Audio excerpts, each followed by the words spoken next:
Three, two, one.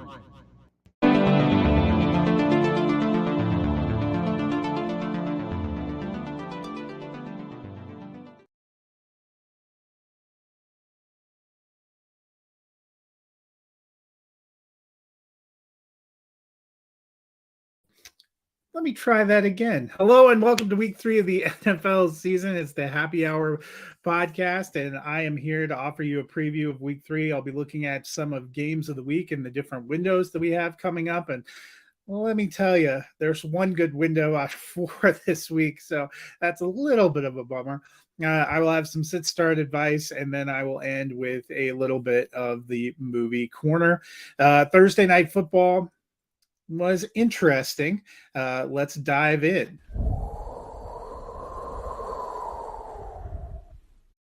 The Giants came to battle the San Francisco 49ers. Of course, no Saquon Barkley for the Giants, so you knew it was going to be tough.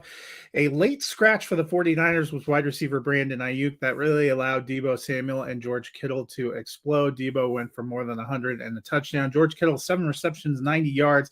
Probably his best game of the season so far. Christian McCaffrey was also good. That did good things for Brock Purdy. The 49ers rolled to a 30-12 victory. I think the question you have to be asking for the Giants is, what's really going to help them going forward? They were outscored 60-0 the first 6 quarters of the season. They managed to battle back, do a 31-8 run in the second half of that Arizona Cardinal game to get them a win.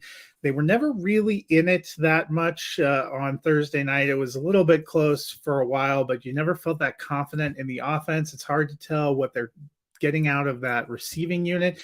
I had high hopes for Darren Waller going over. I thought he was in for a monster year, only 3 receptions for 20 yards. On Thursday night. We just haven't really seen it click and materialize. They're 1-2. They're not completely out of it, but in a division where everybody else enters week 3 2-0, it is not a good start for the New York Giants. They definitely have some work to do.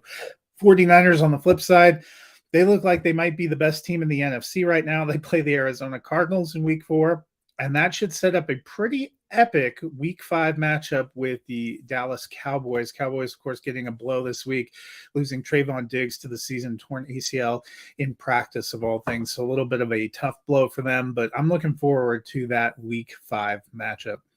Well, speaking of matchups, let's go ahead and take a look at games of the week for week 3.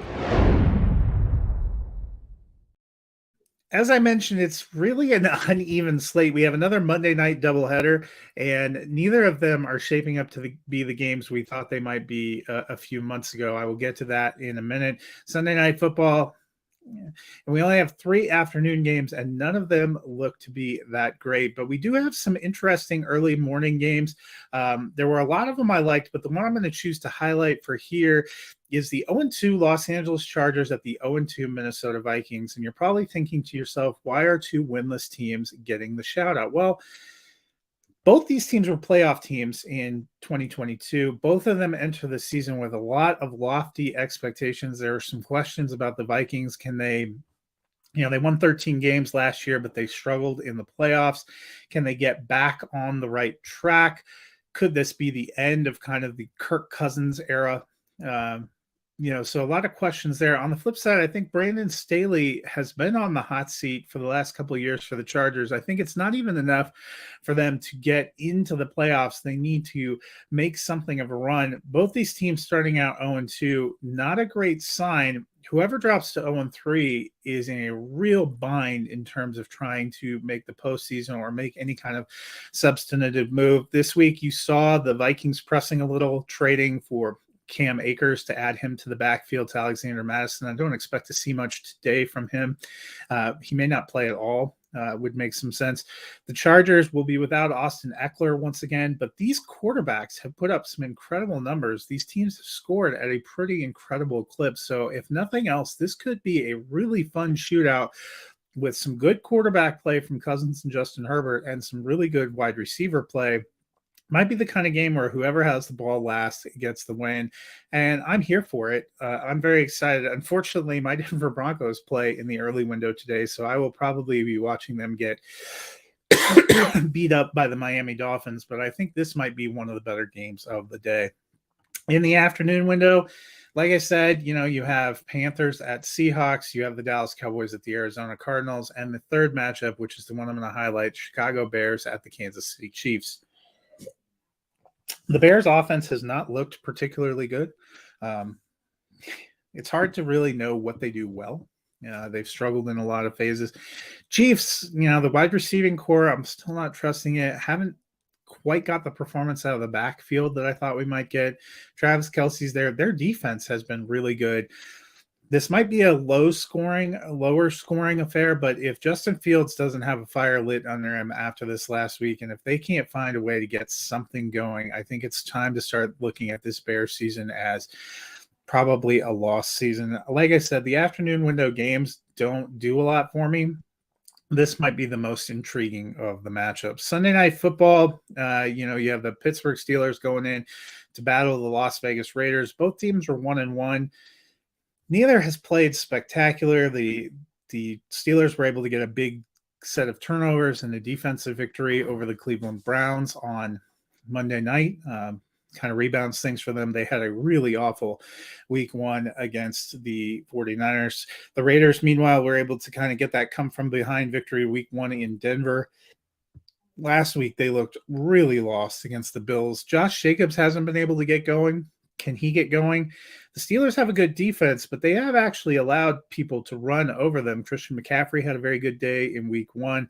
Both Jerome Ford and Nick Chubb, prior to his injury, were going good against the Steelers on Monday night. So it could be a get-right game for Jacobs. On the other side, Najee Harris, Jaylen Warren, what are we doing? Neither of them has been lighting it up. It's been hard to tell what's going on. The Steelers offense in general looks to be a bit of a mess.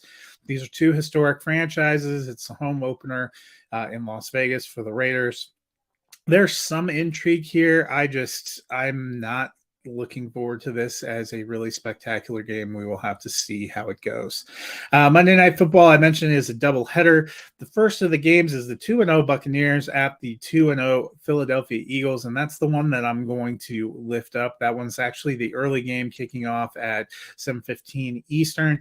The 8:15 normal Monday night window game is the Los Angeles Rams at the Cincinnati Bengals, looking increasingly more like Joe Burrow is not going to play. I think that's going to be a rough game to watch. This one could be nominally better. Baker has actually started off pretty well. Hasn't turned the ball over through 2 games. Had a 300-yard passing day in week 2. The Eagles, they've gotten off to a pretty solid start. They beat the Patriots. They were able to outlast the Vikings on Thursday Night Football. They haven't been incredible, but they still look like one of the better teams. This could be a fun and intriguing matchup. Like I said, a lot of primetime games this week, a little bit of a shoulder shrug. Even the Thursday night game didn't seem like it was going to be that appealing of a matchup once we got to it. But I always love to be surprised. Stranger things have happened. So those are the games I am lifting up this week. Now I think it's time to take a look at our lineups and look at some sit-start questions.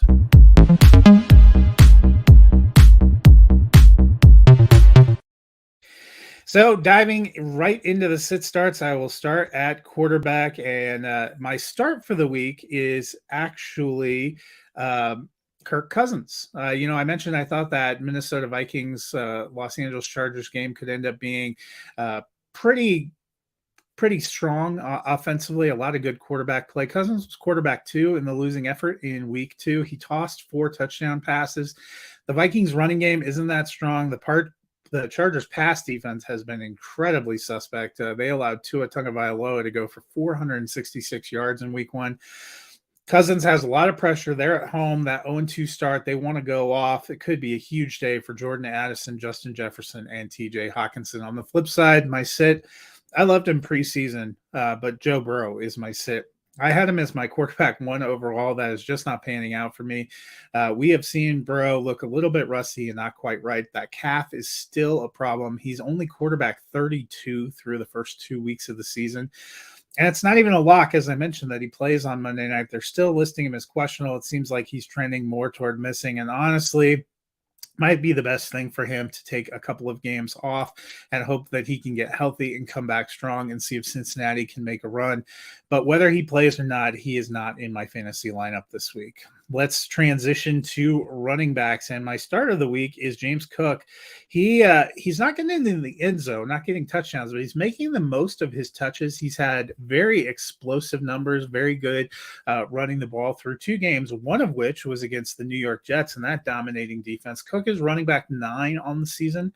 He's been explosive. He's been producing. He dominated the running back touches for the Bills, and I think that's going to continue this week as he takes on the Commanders. I am firing up James Cook, expecting a top 24 finish.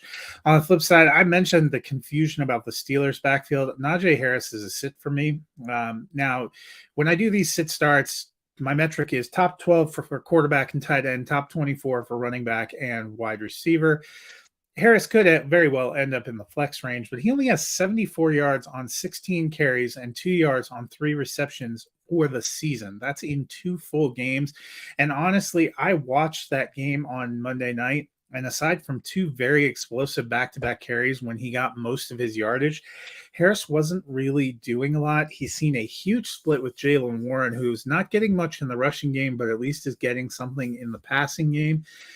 Again, I get it if you want to put Harris into your flex spot. I just don't see him as a top 24 running back this week. The Steelers' offense has been a mess.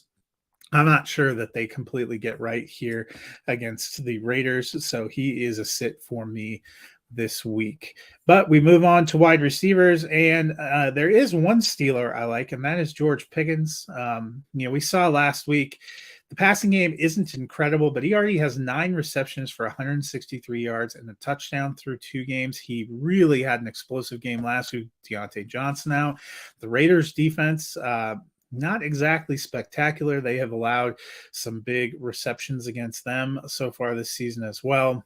Deontay Johnson still not available.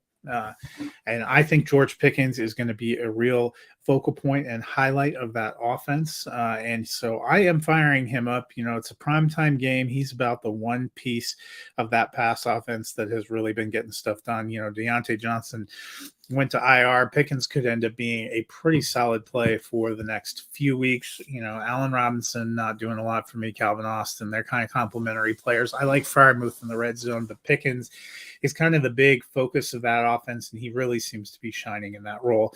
And my sit is DJ Moore, and I know what you're going to say. Moore caught 6 passes for 104 yards last week.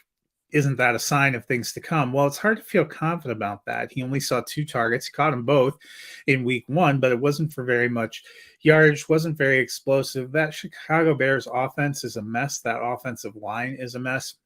And we are talking about a Chiefs defense that did a pretty good job of bottling up Jared Goff, on opening night, but they really took Trevor Lawrence to task in week 2. Lawrence was 0 for 7 in the red zone, couldn't get things going, even with Calvin Ridley and Zay Jones. He found something a little bit dumping off into the slot with Christian Kirk, but they just did not have a very good week. And Justin Fields and that offense hasn't been clicking at the level that the Jaguars or the Lions have been clicking. I am very nervous about playing any of the passing game assets for the Bears. I think Justin Fields could end up having a decent day rushing, but I don't see him having a huge day passing.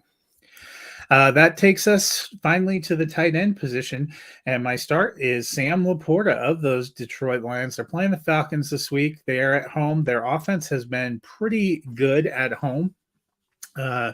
They have been a lot better. Jared Goff, those home road splits we've talked about a few times, but the thing is real. He had a huge day coming back home in week 2. He ended up hitting it as quarterback 6.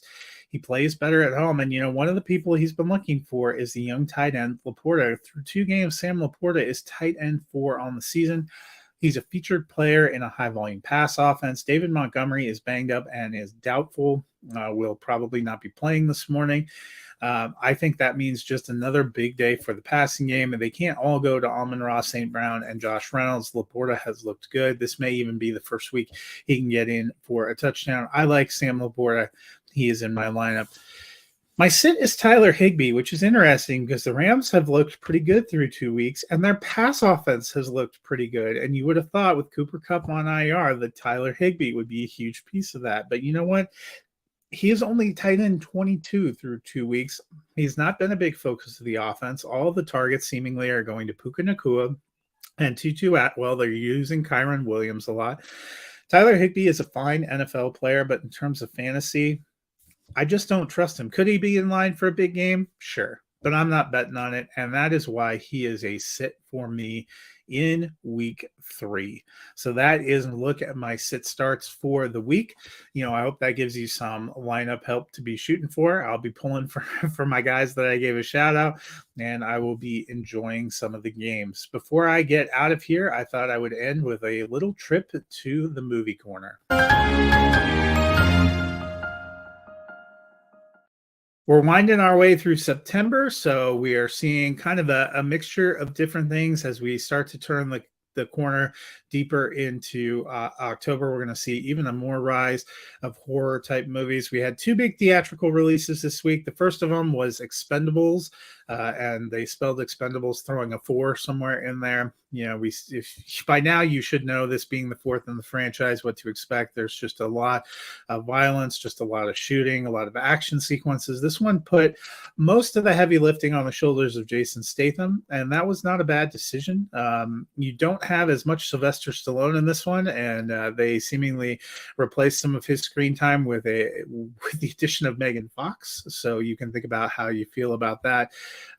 It's a tighter movie, about an hour 40.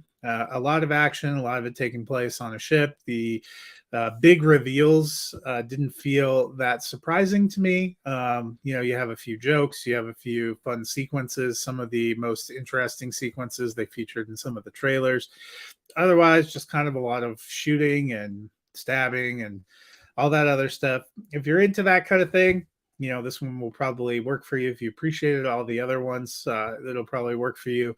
I don't know if I need to see any more of these. The other big release was Dumb Money, based on a true story, looking at the independent investors who helped pump up the GameStop stock. Say that 3 times fast. Going against some of the hedge funds led to a congressional investigation. Paul Dano kind of playing the leader there. As Keith Gill, who as an investor was kind of one of the first ones on GameStop, using his platform as a YouTuber and on Reddit to, inspire the masses to go against it. You have a cast that also included, Seth Rogen, Sebastian Stan, and kind of an interesting role. I actually liked this movie quite a bit. Craig Gillespie, who directed I, Tonya, was the director here. They used kind of a mixture of some of the YouTube style videos and things, telling the story. I really appreciated Paul Dano. And as somebody who's been on record as not enjoying a lot of Pete Davidson performances, I actually kind of liked him in this one, and his back and forth with Paul Dano. This was a movie I liked a lot more than I expected. I thought it was very engaging. It was funny at times. It was very emotional as it kind of drew you in, looking at this story and looking at what it means for the markets going forward. I ended up sticking it in my top 12 for the year. I enjoyed it quite a bit. Eric and I will be talking about it more tonight. We will also be doing some of our wildcard picks as we do this week at the movies. That'll take place at 7 p.m. Eastern, so be sure to check back for that. Otherwise, if you were looking for a spooky film, No One Will Save You dropped this weekend on Hulu. That features Caitlin Dever in the lead role as kind of a lone young woman who gets caught up in an alien invasion. It's a very dialogue light movie, very stylistic, some interesting choices. There were parts of it that I really enjoyed, but parts of it that just didn't completely work for me. But if you're looking for kind of a spookier kind of story as we head into that season, that is one to check out. But that'll do it for the movie corner, and that'll do it for this week's show. I hope you guys enjoy all of the week 3 action, and good luck out there. We will see you next week for week 4.